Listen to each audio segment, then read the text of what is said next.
So it is week 11 of strict keto. That is the update for today. 11 weeks, which is crazy. I feel great. I feel focused. I feel in control of my food, which always makes me feel empowered. But I'm super frustrated this week with the scale. I know I can say a million different ways and a million different times that the scale doesn't matter and that it's just a number. And it is those things, but it's really super frustrating when you're working really hard on your nutrition and you're not seeing any results on the scale. So this is my third straight week of being 260. I'll make sure and put a weigh-in clip at the end of this where it shows 260, and it's been that all week except for I think Saturday morning I weighed in and I was 3 pounds down, which I was super excited about, and then it went back up to 260. So 11 weeks of 20 grams or less of carbs every day, and I'm getting super frustrated with the scale, but I'm just going to continue moving forward. Like I said, I feel wonderful, and so I'm going to continue to pull energy and determination from how I'm feeling, not by the frustration I have with the scale. So that's the goal for sure. I did reach out to VSG Tanya this week. I wanted to personally and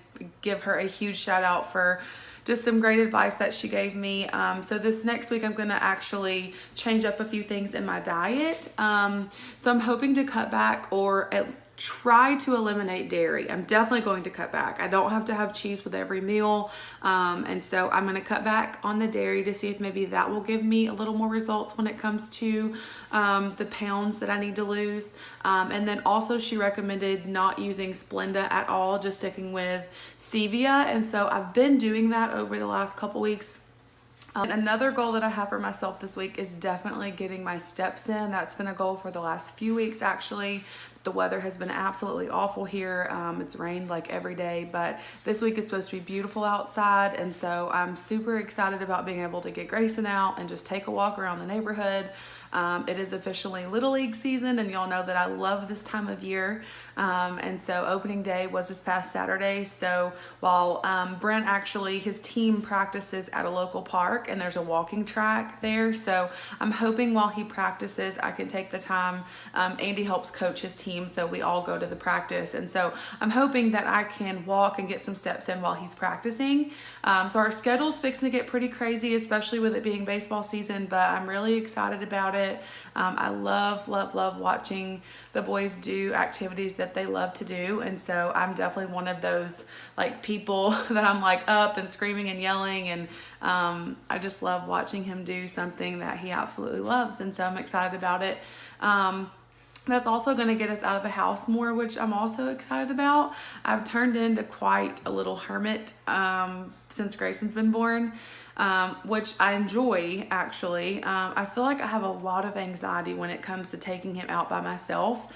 And I've talked to several people, and a lot of people say that it's just like a normal thing to feel that anxiety, but I'd much rather just stay at home with him and be safe in our house and know that we're okay than, venture out and, something happens. So I guess that's kind of like a glass half empty way of looking at it, but I'd much rather be at home with him, and I'm soaking up every minute that I can with him. And so I'm excited about getting out a little bit and being at the ballpark and introducing Grayson to that. And so he on opening day, he did really well. We were there like pretty much all day, and he was so happy and so excited, and was a pretty happy baby most of the day. He refused to nap, of course, because there was just too much going on around him, but he fell asleep like 10 minutes before we were getting ready to leave after the game ended, and I was like, no. But anyway, 11 weeks of strict keto. I think that's so exciting. And so I'm hoping this week with those changes that I can see some results on the scale. This last week was a difficult week for me emotionally. There's just a lot going on. Just personally, and I know that's super vague and that's frustrating when people say that, but I will say that I've been in a few situations this week where they were emotional situations, and I feel like the old hope or the old mindset would have been for me just to eat just crap food because I felt bad, and that didn't happen. I stayed on plan. I did not venture away from that plan. And so it allowed me to feel really super empowered, that even though emotionally I was upset or just depressed and all the words about a situation happening in my life right now, I didn't allow it to, force me to go off track. And I was really proud of myself for that. So I keep looking out the window because it's such a beautiful day today. Grayson's taking a nap right now, so that's why you don't hear his lovely screeching in the background. I know y'all probably missed this video. And so I'm just gonna own it. 3 straight weeks of 260. At least I'm not 275, which is where I started out on January 1st.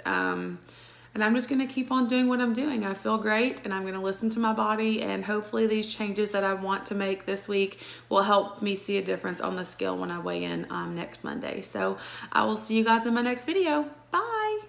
Okay, so I want y'all to be able to see that this is what I weigh for the 3rd straight week.